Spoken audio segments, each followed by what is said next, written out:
quick update on how the things are going in the small city garden. You'll notice I've put a few pots down now, considering how it was before.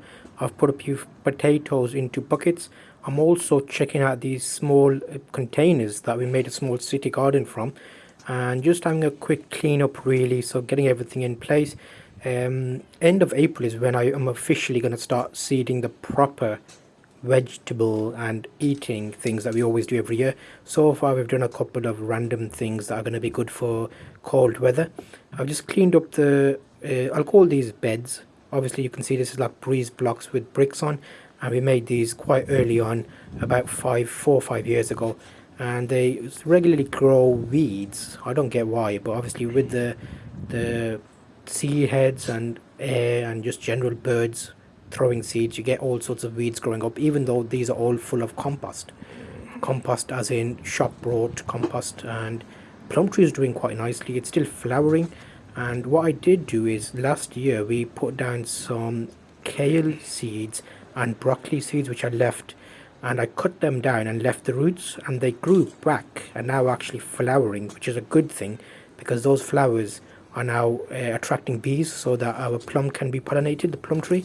So you'll see here we have these leaves from the neighbour's low-cut plant. He's got a massive low-cut plant which kind of shades our garden, but all these leaves fall from that, and we use it as a type of mulch on the garden beds.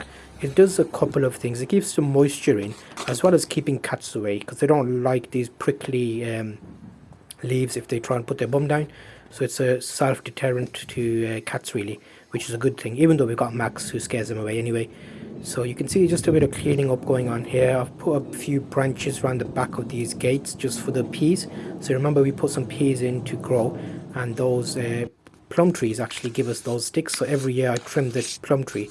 And we've got a sundial here in the garden, just giving that a bit of a clean up, just to position it when we start getting a bit of sun. Got a couple of benches you may have seen in the garden, and a few plants, just these leaves everywhere, so these are doing nicely.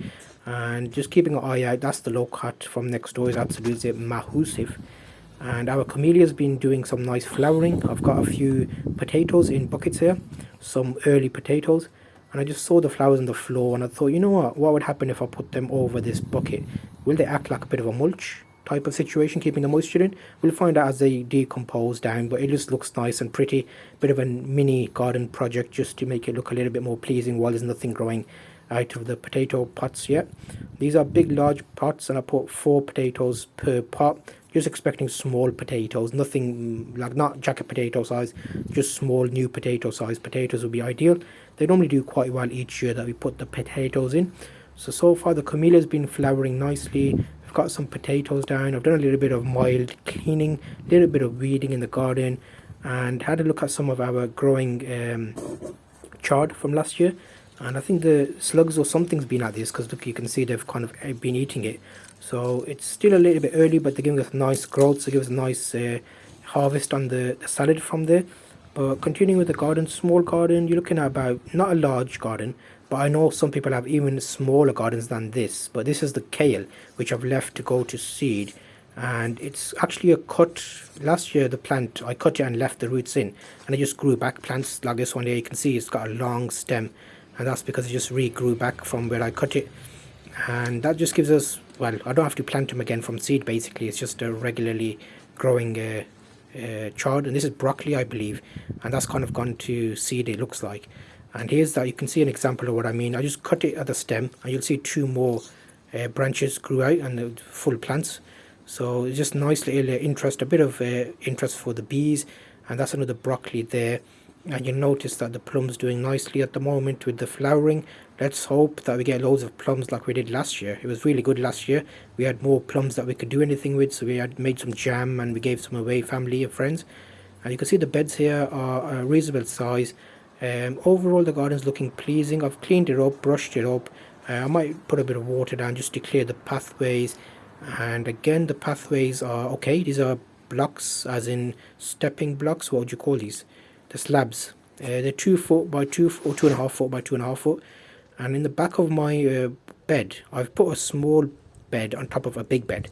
So like a long bed. These are just planks of wood that we had, extra planks. So you'll see I've rested on the back because there's a bit of space there. So with small gardens, you want to make use of all the space.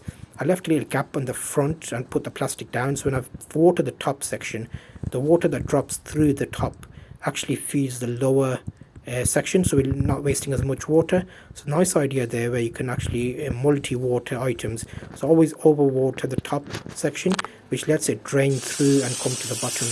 Again, just getting the pipe out and just giving everything a little bit of a wash and clean, just getting it ready for the summer, which hopefully will come soon. And overall the paths, you can see they're weed free.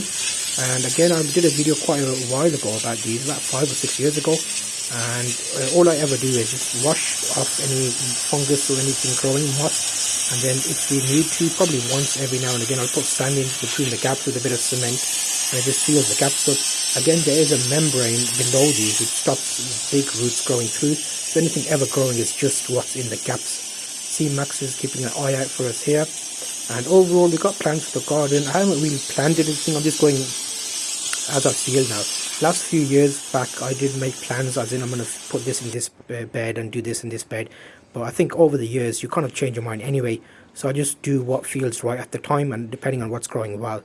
So peas is going to be a definite, broad beans is a definite, we've got plum tree, we've got apple tree. This is a hydrangea which gets really big and covers the compost in the back.